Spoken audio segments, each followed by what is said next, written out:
বিসমিল্লাহির রহমানির রহিম। সুপ্রিয় শিক্ষার্থী, অনলাইন ক্লাসে তোমাদেরকে স্বাগত জানাচ্ছি। আমি শামসুন নাহার, সহকারী শিক্ষক, বানিয়াল উচ্চ বিদ্যালয়। আশা করি এই করোনা পরিস্থিতির মাঝে যে যেখানে আছো ভালো আছো, সুস্থ আছো এবং নিরাপদে আছো। তোমাদের সুস্থ জীবন কামনা করে আজকে আমি শুরু করছি অনলাইন ক্লাস। আজ আমি পড়াবো সপ্তম শ্রেণীর বিজ্ঞান বিষয়ের চতুর্দশ অধ্যায়ের জলবায়ু পরিবর্তন। জলবায়ু পরিবর্তন করার পূর্বে জলবায়ু সম্পর্কে আমাদের কিছু ধারণা আমরা লাভ করি। এই পৃথিবী ঘিরে রয়েছে বায়ুমণ্ডল। সাধারণত কোনো স্থানের স্বল্প সময়ের বায়ুর চাপ, তাপ, উষ্ণতা, আর্দ্রতা, বায়ুপ্রবাহ, এটা হচ্ছে আবহাওয়া। আর আবহাওয়ার অনেক বছরের আবহাওয়ার গড় হচ্ছে জলবায়ু। ঠিক আছে, তো জলবায়ু কি প্রথম আমরা আবহাওয়া সম্পর্কে জানবো, তারপরে হচ্ছে জলবায়ু। আবহাওয়া হচ্ছে কোনো স্থানের স্বল্প সময়ের বায়ু প্রবাহ, বায়ুর চাপ, তাপ, উষ্ণতা, আর্দ্রতা, যেটা স্বল্প সময় হয় সেটা হচ্ছে আবহাওয়া। আর দীর্ঘ সময়, এটা সাধারণত কয়েক বছর, 20 থেকে 30 বছর হতে পারে। দীর্ঘ সময়ে আবহাওয়ার যে গড় অবস্থাটা সেটাই হচ্ছে জলবায়ু। তো জলবায়ু প্রথমে আমরা জানবো আবহাওয়া কি। আবহাওয়া হচ্ছে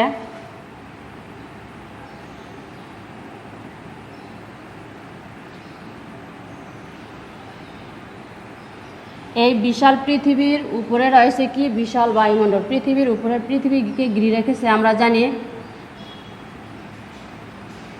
পৃথিবীকে ঘিরে রেখেছে বিশাল বায়ুমণ্ডল।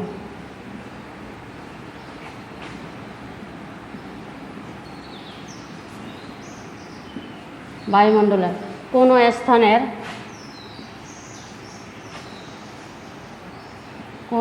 স্থানের স্বল্প সময়ের বায়ুর চাপ, তাপ, উষ্ণতা,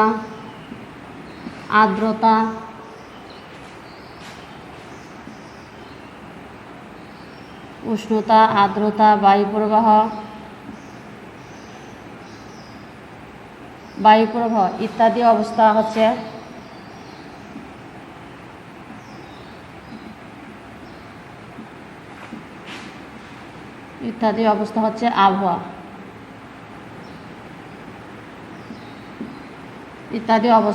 আবহাওয়া। আর জলবায়ু হচ্ছে কয়েক বছরের এই আবহাওয়ার গড়। এই বছরটা 20 থেকে 30 বছর হতে পারে। কয়েক বছরের আবহাওয়ার গড় হচ্ছে জলবায়ু। আর জলবায়ু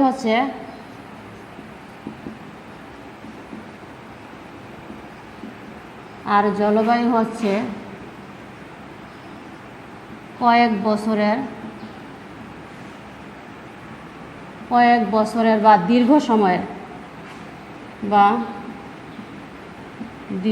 সময়ের আবহাওয়ার গড়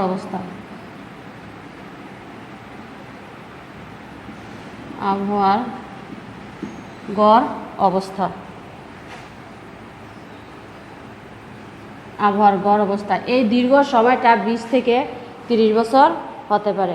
তো আমরা দেখতে পাচ্ছি বাংলাদেশে পৃথিবীর আবহাওয়া, এই আবহাওয়া ও জলবায়ু মানুষ এবং অন্যান্য জীবের জীবন ধারণের উপর বিশেষ প্রভাব বিস্তার করে। স্বাভাবিক আবহাওয়া ও জলবায়ু মানুষ এবং অন্যান্য জীবের স্বাভাবিক জীবন ধারণের উপর বিশেষ প্রভাব বিস্তার করে। যেমন ধরো, আমরা স্বাভাবিক জীবনযাপনে অভ্যস্ত। আমরা শীতের সময় শীত অনুভব করি, গরমের সময় গরম অনুভব করি। কিন্তু যদি মনে করো হঠাৎ আবহাওয়া পরিবর্তন হয়, শীতের সময় ধরো পৌষ অথবা মাঘ মাসে আমাদের দেশে বাংলাদেশে প্রচণ্ড শীত পড়ে, কিন্তু জলবায়ু পরিবর্তনের ফলে দেখা গেল পৌষ এবং মাঘ মাসে শীত না পড়ে গরম পড়তেছে। এবং আষাঢ় শ্রাবণ মাসে আমাদের এলাকায় প্রচুর বৃষ্টিপাত হয়। আষাঢ় শ্রাবণ মাসে প্রচুর বৃষ্টিপাত না হয়, দেখা গেলো পৌষ মাঘ মাসে বৃষ্টিপাতটা হলো।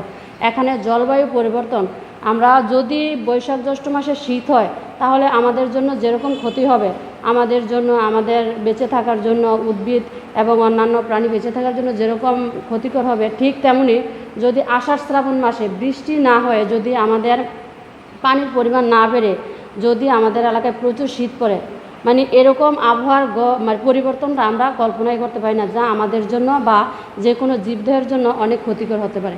কিন্তু দেখা গেছে পৃথিবীতে বর্তমানে আবহাওয়া পরিবর্তন হচ্ছে। এর প্রধান কারণ হচ্ছে পৃথিবী দিন দিন গরম হচ্ছে, উষ্ণতা বৃদ্ধি পাচ্ছে। তো এই জলবায়ু পরিবর্তনের একটা অন্যতম কারণ হচ্ছে পৃথিবীর উষ্ণতা বৃদ্ধি। ঠিক আছে, এই জলবায়ু পরিবর্তনের একটা অন্যতম কারণ হচ্ছে উষ্ণতা বৃদ্ধি। আর এই বৃদ্ধিটা এবং জলবায়ু পরিবর্তনটা বাংলাদেশের ওপর বিশেষ ক্ষতিকর প্রভাব বিস্তার করতে পারে। ঠিক আছে, তো এই পর্যায়ে আমরা বললাম কি জলবায়ু সম্পর্কে, জলবায়ু পরিবর্তন হলে আমাদের উপর কি ক্ষতি হতে পারে। আমরা উপরের আলোচনার পরিপ্রেক্ষিতে জানতে পারলাম যে জলবায়ু পরিবর্তন আমাদের ওপর এবং আমাদের বিভিন্ন জীবের অস্তিত্ব পৃথিবীতে টিকে থাকার জন্য খুবই ক্ষতিকর, বিশেষ করে আমাদের বাংলাদেশের উপর। ঠিক আছে, এবার আমরা আলোচনা করব বায়ুমণ্ডল সম্পর্কে। পৃথিবীর বায়ুমণ্ডল।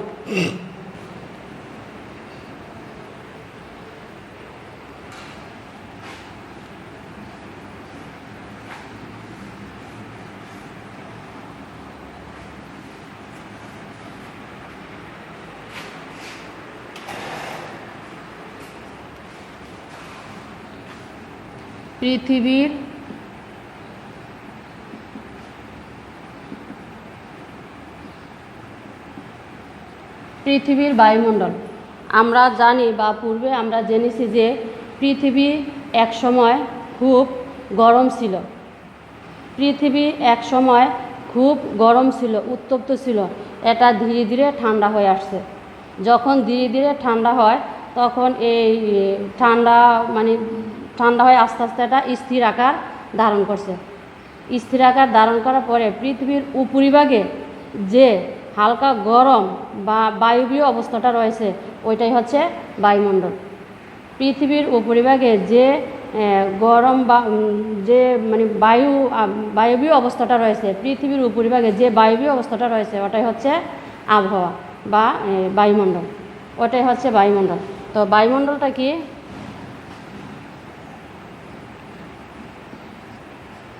বায়ুমণ্ডল হচ্ছে পৃথিবীর উপরিভাগ বা ভূপৃষ্ঠের উপরিভাগে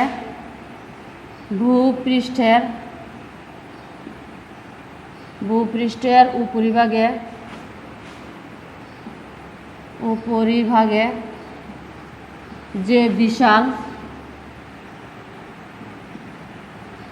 বিশাল বায়বীয়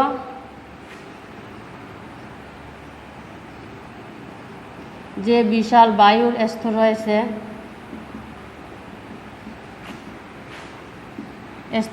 সেটাই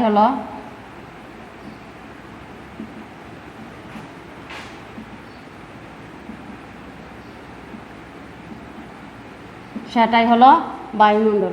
এই বায়ুমণ্ডলে মানুষ বা অন্যান্য জীবের অস্তিত্ব টিকে থাকার জন্য, পৃথিবীতে মানুষ এবং অন্যান্য জীবের অস্তিত্ব টিকে থাকার জন্য প্রয়োজনীয় উপাদান যেমন নাইট্রোজেন, অক্সিজেন বিদ্যমান। এছাড়া আরও রয়েছে জলীয় বাষ্প, ধূলিকণা, আর্গন, কার্বন ডাই অক্সাইডের মতো অনেক গ্যাস, যা মানুষের অস্তিত্ব পৃথিবীতে টিকে থাকার জন্য প্রয়োজন। তো বায়ুমণ্ডলে কি কি গ্যাস রয়েছে আমরা দেখি।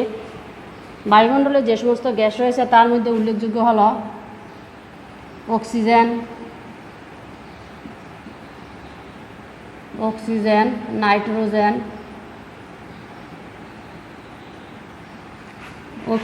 নাইট্রোজেন, জলীয় বাষ্প,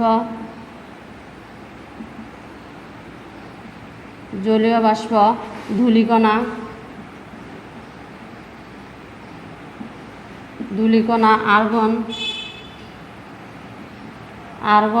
কার্বন ডাই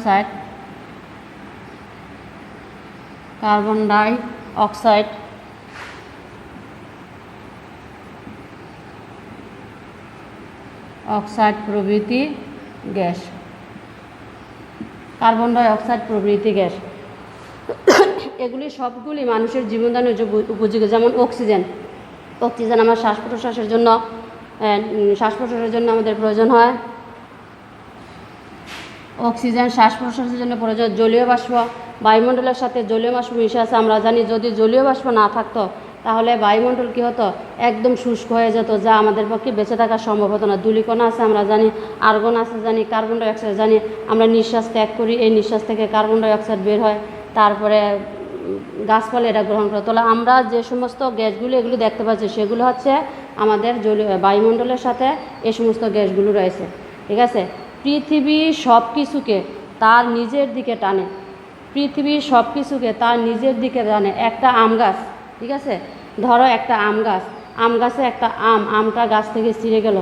এখন তোমরা একটু চিন্তা করে দেখো, আমটা কি উপরে যাবে না নিচে পড়ে যাবে?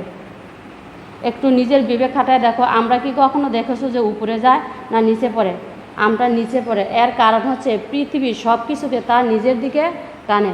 ঠিক তেমনি এই বায়ুমণ্ডলের যে স্তরগুলো আছে ওই স্তরগুলোকে পৃথিবী তার নিজের দিকে টানে।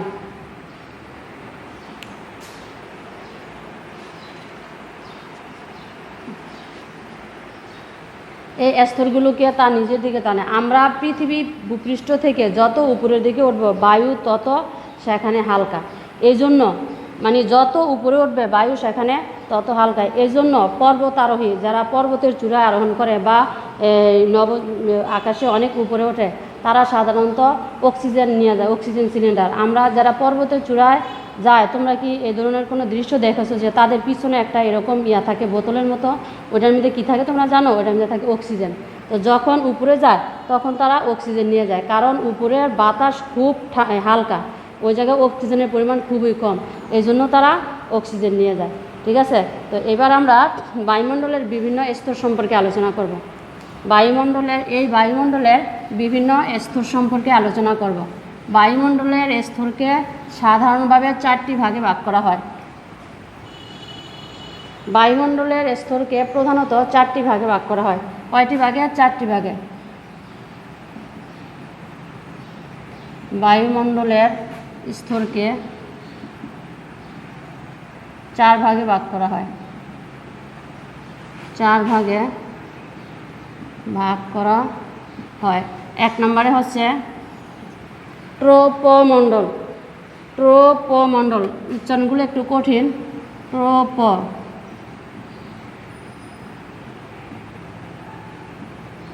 ট্রোপোমণ্ডল। 2 নম্বরে হচ্ছে স্ট্রাটোমণ্ডল।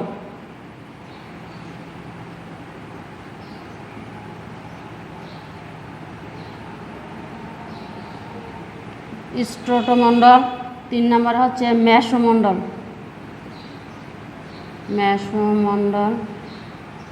এবং 4 নম্বরে হচ্ছে তাপমণ্ডল। 4 নম্বরে হচ্ছে তাপমণ্ডল। এবার আমরা প্রথমে বর্ণনা করব ট্রোপোমণ্ডলের। প্রথমে আমরা যার বর্ণনা দেব সেটা হচ্ছে ট্রোপোমণ্ডল। ট্রোপোমণ্ডল হচ্ছে ভূপৃষ্ঠ থেকে সবচেয়ে কাছের মণ্ডলটির নাম হচ্ছে ট্রোপোমণ্ডল। এটা ভূপৃষ্ঠ থেকে 11 কিলোমিটার পর্যন্ত বিস্তৃত। ভূপৃষ্ঠ থেকে 11 কিলোমিটার পর্যন্ত বিস্তৃত। এই স্তরে জীবের অস্তিত্ব টিকে থাকার জন্য, মানুষ এবং অন্যান্য জীবের অস্তিত্ব টিকে থাকার জন্য প্রয়োজনীয় সকল উপাদান বিদ্যমান। মানুষ এবং জীবের অস্তিত্ব টিকে থাকার জন্য সকল উপাদান বিদ্যমান। এই স্তরে মানুষ এবং অন্যান্য জীবের যাবতীয় কর্মকাণ্ডগুলো পরিচালিত হয়। ঠিক আছে। ট্রোপোমণ্ডলের স্তরের সীমাটা কতটুকু? ভূপৃষ্ঠ থেকে ট্রোপোমণ্ডলের সীমাটা হচ্ছে ভূপৃষ্ঠ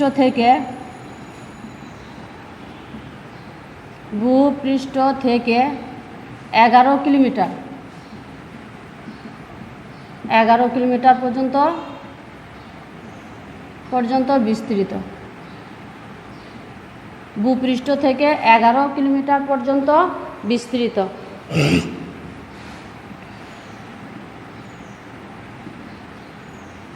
ভূপৃষ্ঠ থেকে 11 কিলোমিটার পর্যন্ত। তাহলে আমরা ট্রোপোমণ্ডলের সীমাটা কত? ভূপৃষ্ঠ থেকে 11 কিলোমিটার পর্যন্ত বিস্তৃত। আর এই ট্রোপোমণ্ডলে মানুষের জীবনযাপনের জন্য সকল উপাদান বিদ্যমান।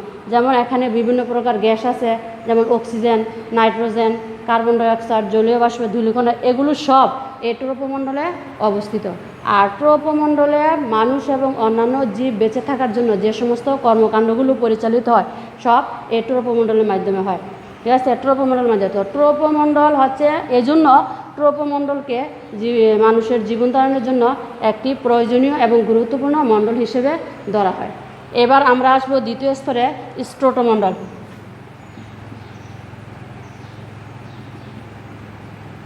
স্ট্রোটোমণ্ডল স্ট্রোটোমণ্ডলটা যেখান থেকে ট্রপোমণ্ডল শেষ হয়, ঠিক সেখান থেকে স্ট্রোটোমণ্ডলটা শুরু হয়। ট্রপোমণ্ডল যেখান থেকে শেষ হয়, স্ট্রোটোমণ্ডলের স্তরটা ঠিক সেখান থেকে শুরু হয়। তো স্ট্রোটোমণ্ডল ভূপৃষ্ঠ থেকে 39 স্ট্রোটোমণ্ডলের পরিধিটা হচ্ছে যেখান থেকে শুরু হয় সেখান থেকে প্রায় 39 কিলোমিটার পর্যন্ত বিস্তৃত। আমি আবার বলছি, ট্রপোমণ্ডল যেখানে শেষ হয় ঠিক সেখান থেকে স্ট্রোটোমণ্ডলের স্তরটা শুরু হয়। আর স্ট্রোটোমণ্ডলটা যেখান থেকে শুরু হয় সেখান থেকে 39 কিলোমিটার পর্যন্ত বিস্তৃত। কত কিলোমিটার পর্যন্ত? 39 কিলোমিটার পর্যন্ত বিস্তৃত। কত কিলোমিটার পর্যন্ত? 39 কিলোমিটার পর্যন্ত বিস্তৃত। এ স্তরে একটা ওজোন নামক গ্যাস আছে। এই ট্রপোমণ্ডলে একটা গ্যাস আছে, যে গ্যাসটার নাম হচ্ছে ওজোন। ওজোন নামক গ্যাস আছে। আমরা জানি সূর্য হচ্ছে পৃথিবীতে মানুষ এবং অন্যান্য জীব বেঁচে থাকার জন্য একটি গুরুত্বপূর্ণ উপাদান। সূর্য যদি না থাকতো তাহলে পৃথিবীর অস্তিত্ব কল্পনা করা হতো না। এই সূর্য পৃথিবীর জন্য খুবই প্রয়োজনীয়। কিন্তু এই সূর্য থেকে একটা ক্ষতিকর গ্যাস আসে। তোমরা কি সেটা জানো? সূর্য থেকে একটা ক্ষতিকর রশ্মি আসে, যে রশ্মিটার নাম হচ্ছে অতি বেগুনি রশ্মি। এই ক্ষতিকর রশ্মিটা পৃথিবীতে আসতে, সূর্য থেকে পৃথিবীতে আসতে বাধা দেয় এই ওজোন নামক গ্যাসটা। বুঝতে পারছো? সূর্যতে যে অতি বেগুনি রশ্মি নামক একটা গ্যাস আছে, এই গ্যাসটাকে পৃথিবীতে আসতে বাধা দেয় এই ওজোন নামক গ্যাস। এই রশ্মিটা, মানে যে ক্ষতিকর রশ্মিটা আছে, ওই রশ্মিটাকে পৃথিবীতে আসতে বাধা দেয় এই ওজোন নামক গ্যাস। সুতরাং এই ওজোন নামক যে স্তরটা আছে, এই স্তরটা পৃথিবীতে আসতে মানে অতি বেগুনি রশ্মিটাকে পৃথিবীতে আসতে বাধা দেয় এই ওজোন নামক গ্যাসটা। এই স্তরে বায়ুমণ্ডলের যে অন্যান্য প্রয়োজনীয় গ্যাস, ওজোন নামক স্তরটা, এই স্তরে বায়ুমণ্ডলের যে প্রয়োজনীয় গ্যাসগুলো আছে ওগুলো অতটা নাই। ঠিক আছে, ওগুলো অতটা নেই বললেই চলে। বায়ুমণ্ডলের গুরুত্বপূর্ণ গ্যাসগুলো এখানে নেই। এরপরে আমরা আসব মেসোমণ্ডল। 3 নম্বরে আছে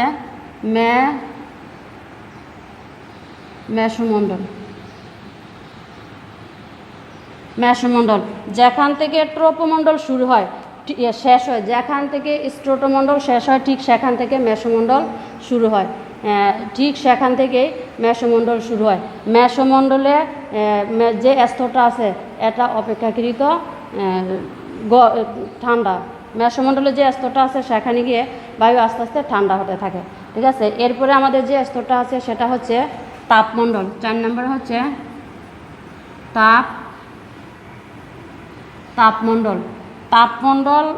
তাপমণ্ডলে প্রায় বায়ুশূন্য থাকে। এখানে খুব দ্রুত বায়ু গরম হয়ে যায়, তাই স্তরটার নাম হচ্ছে তাপমণ্ডল। তো এই স্তরটার নাম তাপমণ্ডল কেন? তাপমণ্ডলের বায়ু খুব তাড়াতাড়ি গরম হয়ে যায়, এই জন্য এই স্তরটার নাম হচ্ছে তাপমণ্ডল। আমরা যে রেডিওতে গান শুনি, খবর শুনি, বিভিন্ন অনুষ্ঠান শুনি, এগুলো এই তাপমণ্ডলের মাধ্যমে মানে বেতার তরঙ্গ ওখানে যায়, তাপমণ্ডলে যায়, সেখান থেকে প্রতিফলিত হয়ে পৃথিবীতে ফিরে আসে। যখন আমরা রেডিও ভবন থেকে কোনো খবর প্রচার করি, ওই খবরটা শূন্যে উড়ে যখন যায় তখন এর তাপমণ্ডলে যায়। তাপমণ্ডলে যাওয়ার পরে বিভিন্ন স্তর পার হয়ে সর্বশেষ তাপমণ্ডলে যায়। তাপমণ্ডলে গিয়ে তখন এটা বাধা পেয়ে প্রতিফলিত হয়ে পৃথিবীতে আবার ফিরে আসে। তো বেতার তরঙ্গ প্রতিফলিত হয় কিসের মাধ্যমে? এই তাপমণ্ডলের মাধ্যমে। ঠিক আছে, তাপমণ্ডলের মাধ্যমে কি হয়? বেতার তরঙ্গ প্রতিফলিত হয়ে বেরিয়ে আসে। বেতার তরঙ্গ প্রতিফলিত হয়ে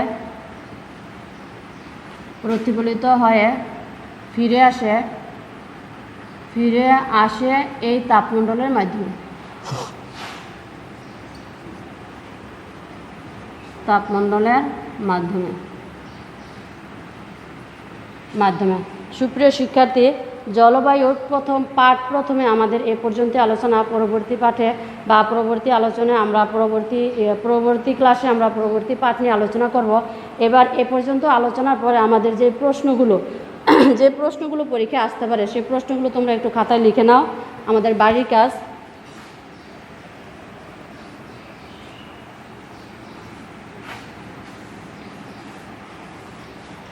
আশা করি তোমরা ক্লাসগুলো বুঝতে পারতেছ। এবার বাড়ির কাজ একটু লিখে নাও।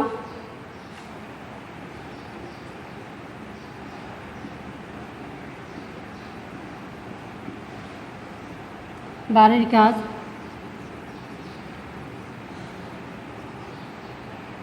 1 নম্বর,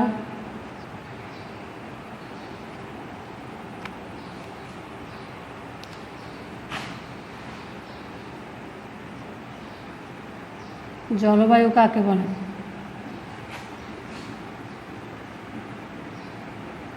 জলবায়ু পরিবর্তনের ফলে পৃথিবীর উপর বাংলাদেশের উপর কী কী প্রভাব বিস্তার করতে পারে? জলবায়ু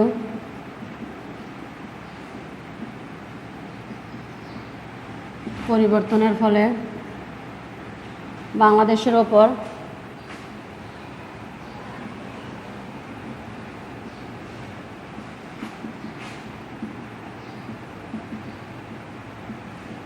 কী কী প্রভাব বিস্তার করতে পারে আলোচনা।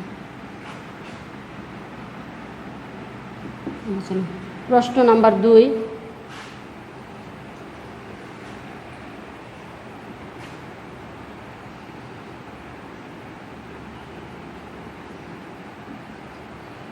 বায়ুমণ্ডলের কয়টি স্তর আছে এবং কী কী